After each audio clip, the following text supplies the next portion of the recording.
दिनै 2 एप्रिल बेलासिनि रादाब बयनिसिमबो खुलुमहरनाय जासिहरनाय थाबाय। गाहाय रादाबाव दङ।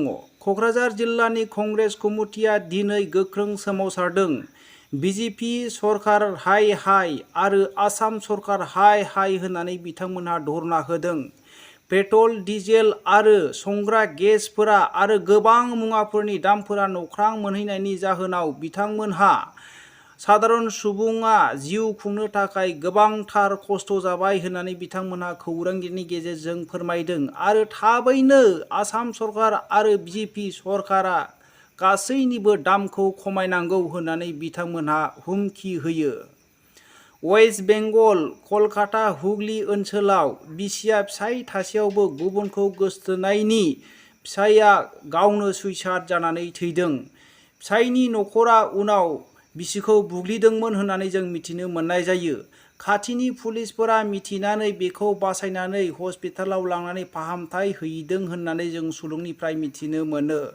दा मा जाहोननि थाखाय बेबायदि जादोंमोन पुलिसफोरा नायबिजिरगासिनो दङ होननानै जोङो सुलुंनिफ्राय मिथिनो मोननाय जायो।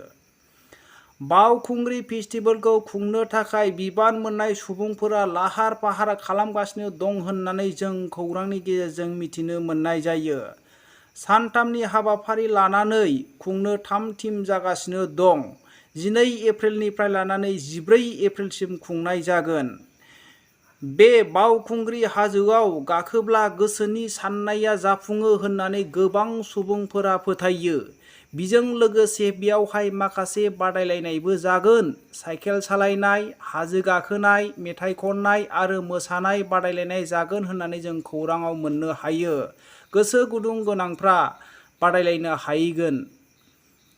टेट पास जानाय सुबुंफोरनो साकरिखौ होथ'नाय जानाय नंला होननानै जों खौराङाव मोननो हायो। मानोना टेट पास जानाय फोरोंगिरिफोरा गोजौ बिजिरसालियाव केस होदों होननानै बुंदों। बे केस होनाया उइथ्र' जायागौमानि थिसननो मोनथ'वा होननानै गोजौ बिजिरसालिनिफ्राय बिथोन हरदों होननानै जों सुलुंनिफ्राय मिथिनो मोननाय जायो। कामरुप मेट्र' द्वितीय बिफाननि नाजानायाव बोसोरसेनि गेजेराव 5.28 कौटि रां जुथुमनो हादों होननानै जों खौराङाव मिथिनो मोनो। थांनाय 1 मार्चनिफ्राय लानानै नैबे जोबथा मार्चसिमावहाय 5.28 कौटिखौ जुथुमनो हायो होननानै कामरुप मेट्र' द्वितीय बिफाना खौरांनि गेजेरजों फोरमायथियो। बिटिआर ओनसोलनि गोबां गरिब फरायसाफोरनि थाखाय गोजोनथाव खौरां। दिनैहाय 5,000 रांनि चेक राननानै होदों। बावखुंग्रि बियाबाव 102 फरायसा सुबुंफोरनो राननानै होनाय जादों। रौतायाव बिटिआर इएम डक्टर निलुर स्वर्गियारि नुजाथिनायावहाय 197 गरिब फरायसा सुबुंफोरनो दिनै चेक राननानै होदों। आरोबाव बिटिआरनि एमएलए लरेन्स इस्लारि बिथाङा 40 बियाबावबो राननानै होनाय जागोन होननानै बिथाङा खौरांगिरिनि गेजेरजों फोरमायथिदों।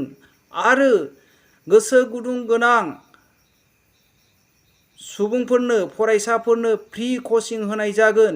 जेरै आईआईटी, यूपीएससी आरो एमबीबीएस फरायग्राफोरनो थाखाय थाबैनो खम समनि गेजेरावनो फ्रि कचिंबो लुफुंनानै होनाय जागोन होननानै बिथांमोनहा खौरांनि गेजेरजों फोरमायथिदों। दिनैनि रादाबा एसेनोसै। जोबनायसिम खोनासंनायनि थाखाय बयनिसिमबो साबायखर थाबाय। जै बर' हारिनि जै। गोजोन्थों।